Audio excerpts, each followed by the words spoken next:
Hello, everybody. Welcome back to another day of our Bible reading. Happy Sunday. It's really good to be back with you guys. And we are starting with Nehemiah chapter 9. We read to verse 22 yesterday. Nehemiah chapter 9, starting with verse 22. It says, "Then you helped our ancestors conquer kingdoms and nations, and you placed your people in every corner of the land. They took over the land of King Sihon of Heshbon and the land of King Og of Bashan. You made their descendants as numerous as the stars in the sky and brought them into the land you had promised to their ancestors. You went in and you took possessions of the land. You subdued whole nations before them. Even the Canaanites who inhabited the land were powerless.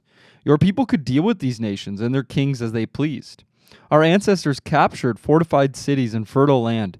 They took over houses full of good things, with cisterns already dug and vineyards and olive groves and fruit trees in abundance. So they ate until they were full and grew fat and enjoyed themselves in all your blessings. But despite all of this, they were disobedient and rebelled against you. They turned their backs on your law, and they killed your prophets and warned them to return to you. And they committed terrible blasphemies. So you handed them over to their enemies, who made them suffer. But in their time of trouble they cried out to you, and you heard them from heaven. In your great mercy you sent them liberators, who rescued from their enemies. But as soon as they were at peace, your people again committed evil in your sight, and once more you let their enemies conquer them. Yet whenever your people turned and cried to you again for help, you listened once more from heaven. In your wonderful mercy you rescued them many times. You warned them to return to your law, but they became proud and obstinate and disobeyed your commands. They did not follow your regulations by which people will find life if only they obey. They stubbornly turned their backs on you and refused to listen. In your love you were patient with them for many years. You sent them your Spirit, who warned them through the prophets, but still they wouldn't listen. So once again you allowed the peoples of the land to conquer them. But in your great mercy you did not destroy them completely or abandon them forever. What a gracious and merciful God you are. And now our God, the great and mighty and awesome God, who keeps his covenant of unfailing love. Do not let all the hardships we have suffered seem insignificant to you. Great trouble has come upon us and upon our kings and leaders and priests and prophets and ancestors, all of your people, from the days when the kings of Assyria first triumphed over us until now. Every time you punished us, you were being just. We have sinned greatly, and you gave us only what we deserved. Our kings, leaders, priests, and ancestors did not obey your law or listen to the warnings in your commands and laws. Even while they had their own kingdom, they did not serve you. Though you showered your goodness on them, you gave them a large, fertile land that they refused to turn from their wickedness. So now today we are slaves in the land of plenty that you gave our ancestors for their enjoyment. We are slaves here in this good land. The lush produce of this land piles up in the hands of kings whom you have set over us because of our sins. They have power over us and our livestock, and we serve them at their pleasure, and we are in great misery." The people agree to obey. And the people responded, "In view of all of this, we are making a solemn promise and putting it in writing. On this sealed document are the names of our leaders and Levites and priests." Chapter 10. The document was ratified and sealed with the following names: the governor, Nehemiah, son of Hakaliah, and also Zedekiah. The following priests: Sarai, Azariah, Jeremiah, Pashur, Amariah, Malchijah, Haddish, Shebaniah, Malach, Hiram, Meremoth, Obadiah, Daniel, Ginnathan, Baruch, Meshullam, Abijah, Meshullam, Maziah, Bilgai, and Shemaiah. These were the priests.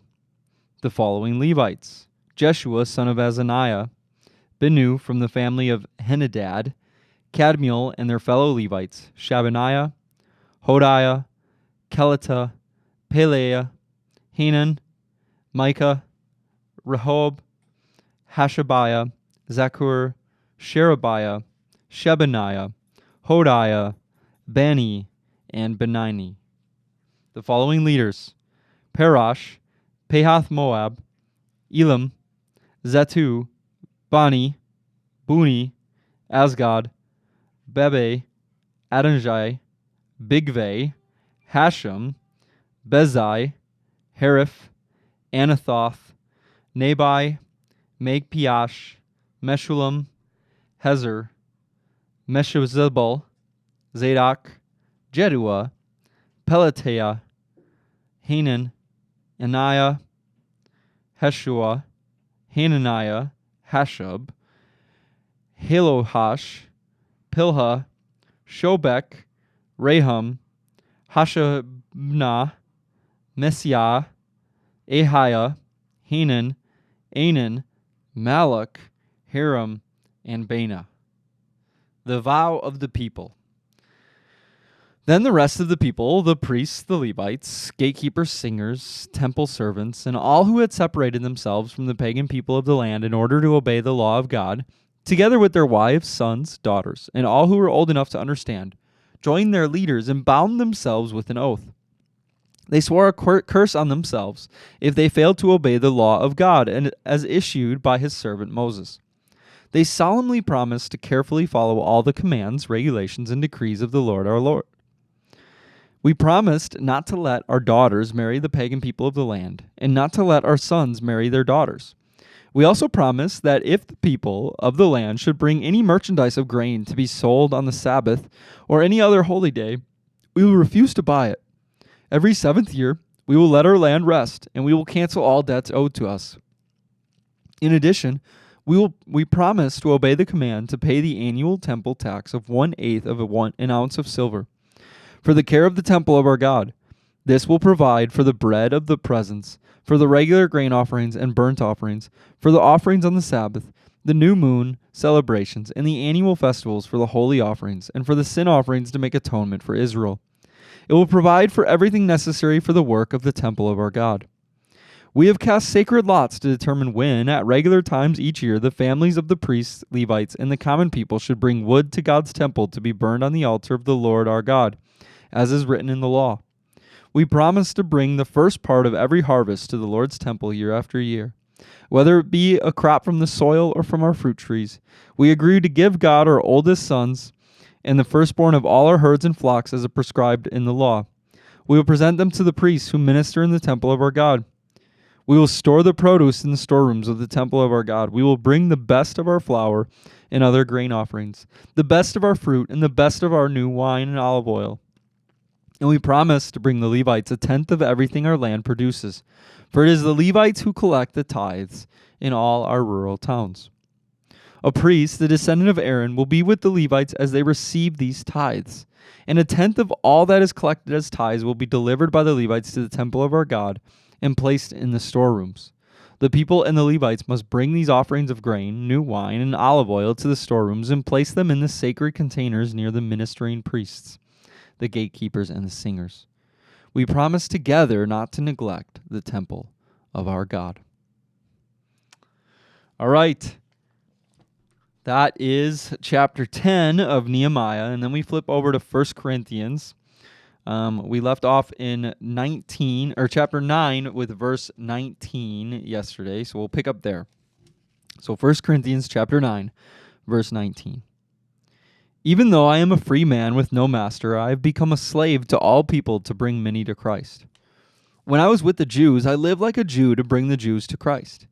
When I was with those who follow the Jewish law, I too lived under that law. Even though I am not subject to the law, I did this so I could bring to Christ those who are under the law. When I am with the Gentiles who do not follow the Jewish law, I too live apart from that law, so I can bring them to Christ. But I do not ignore the law of God. I obey the law of Christ. When I am with those who are weak, I share their weakness, for I want to bring the weak to Christ. Yes, I try to find common ground with everyone, doing everything I can to save some. I do everything to spread the good news and to share in its blessings. Don't you realize that in a race, everyone runs, but only one person gets the prize? So run to win. All athletes are disciplined in their training. They do it to win a prize that will fade away, but we do it for an eternal prize. So I run with purpose in every step. I am not just shadow boxing. I I discipline my body like an athlete, training it to do what it should. Otherwise, I fear that after preaching to others, I myself might be disqualified.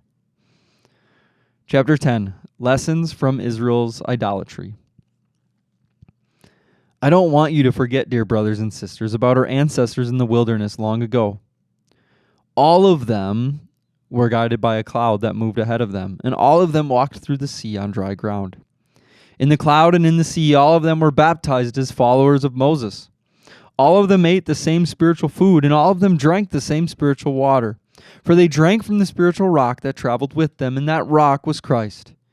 Yet God was not pleased with most of them, and their bodies were scattered in the wilderness. These things happened as a warning to us, so that we would not crave evil things as they did, or worship idols as some of them did. As the scriptures say, the people celebrated with feasting and drinking, and they indulged in pagan revelry. And we must not engage in sexual immorality as some of them did, causing 23,000 of them to die in one day. Nor should we put Christ to the test, as some of them did, and then they died from snake bites. And don't grumble as some of them did, and then they were destroyed by the angel of death. These things happened to them as examples for us. They were written down to warn us who live at the end of the age. If you think you are standing strong, be careful not to fall. The temptation of your life are no different from what others experience. And God is faithful. He will not allow the temptation to be more than what you can stand. When you are tempted, He will show you a way out so that you can endure.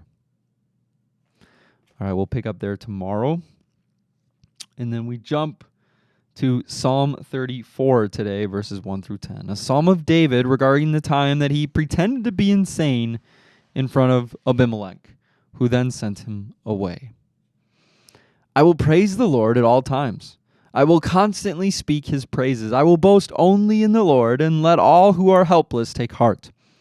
Come, let us tell of the Lord's greatness. Let us exalt His name together. I prayed to the Lord, and He answered me. He freed me from all of my fears. Those who look to Him for help will be radiant with joy. No shadow of shame will darken their faces. In my desperation I prayed, and the Lord listened. He saved me from all of my troubles.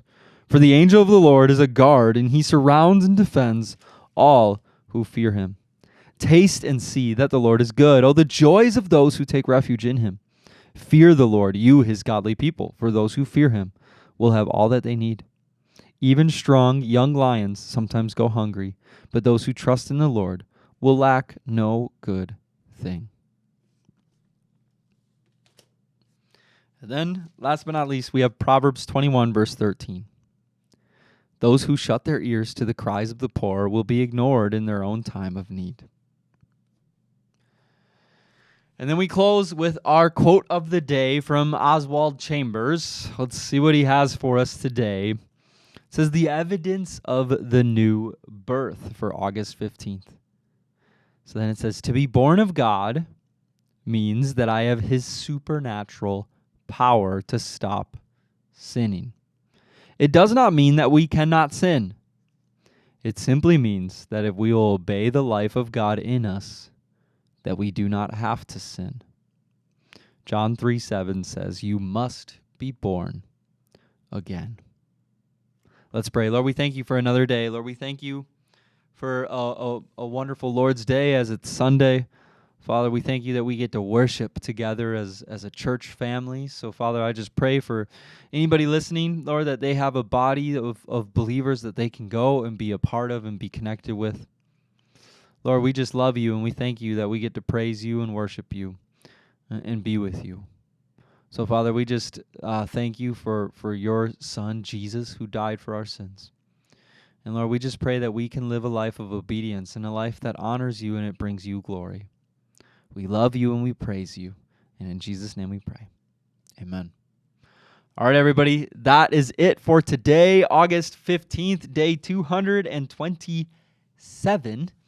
And we will be back with you again tomorrow. So we'll see you again. Bye, everybody.